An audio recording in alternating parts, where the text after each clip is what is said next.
जय श्री राम। भविष्य मार्गदर्शन में आप सबका स्वागत है। कार्तिक मास के शुक्ल पक्ष की प्रबोधनी एकादशी को देव उठनी एकादशी और देवोत्थान एकादशी के नाम से जाना जाता है।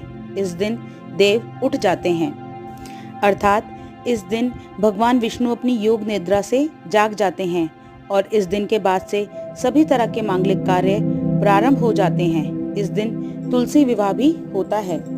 इस साल एकादशी तिथि प्रारंभ 1 नवंबर 2025 को सुबह 9:11 पर होगी और एकादशी तिथि का समापन 2 नवंबर को सुबह 7:31 पर होगा। एकादशी तिथि का व्रत सूर्य को देखकर किया जाता है, तो इस तरह से एकादशी तिथि का व्रत 2 नवंबर को रखा जाएगा। 2 नवंबर को जब सूर्य उदय होगा उस समय एकादशी तिथि होगी, इसीलिए 2 नवंबर को एकादशी तिथि का व्रत करना श्रेष्ठतम रहेगा। एकादशी से विवाह, गृह प्रवेश, जातकर्म संस्कार आदि सभी मांगलिक कार्य शुरू हो जाते हैं।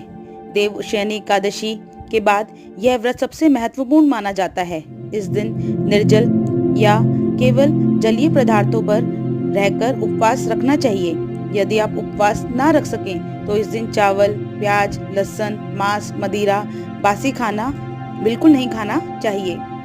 एकादशी का व्रत करने से अशुभ संस्कार नष्ट हो जाते हैं और मोक्ष की प्राप्ति होती है। कुंडली में चंद्रमा के कमजोर होने की स्थिति में जल और फल खाकर एकादशी का व्रत रखना चाहिए। व्यक्ति को सभी एकादशियों का व्रत रखना चाहिए। ऐसा करने से उसका चंद्रमा सही होकर मानसिक स्थिति सुधर जाती है। एकादशी का व्रत करने से 1000 अश्वमेध और 100 राजस्व यज्ञ का फल मिलता है। पितृदोष से पीड़ित लोग अगर इस दिन विधिवत व्रत करें तो ऐसा करने से उन्हें अत्यधिक लाभ मिलता है और उनके पितृ जो नरक में दुख भोग रहे होते हैं उन्हें उन दुखों से छुटकारा मिलता है। व्रत रखने वालों का भाग्य उदय होता है। जीवन में कभी भी संकट नहीं आता और जीवन में धन और समृद्धि बनी रहती है। कथा सुननी चाहिए। कथा सुनने और कहने से पुण्य की प्राप्ति होती है। देवउठनी एकादशी के दिन शालिग्राम के साथ तुलसी का आध्यात्मिक विवाह किया जाता है। इस दिन तुलसी की पूजा का बहुत महत्व है। तुलसी दल की पूजा करने से अकाल मृत्यु नहीं होती, पितृदोष का शमन होता है। इस दिन भगवान विष्णु का मंत्र का जाप करना चाहिए। ओम नमो भगवते वासुदेवाय नमः।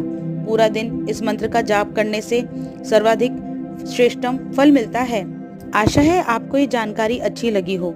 ऐसी ही अधिक जानकारी के लिए हमारे चैनल को लाइक, शेयर व सब्सक्राइब करें। जय श्री राम।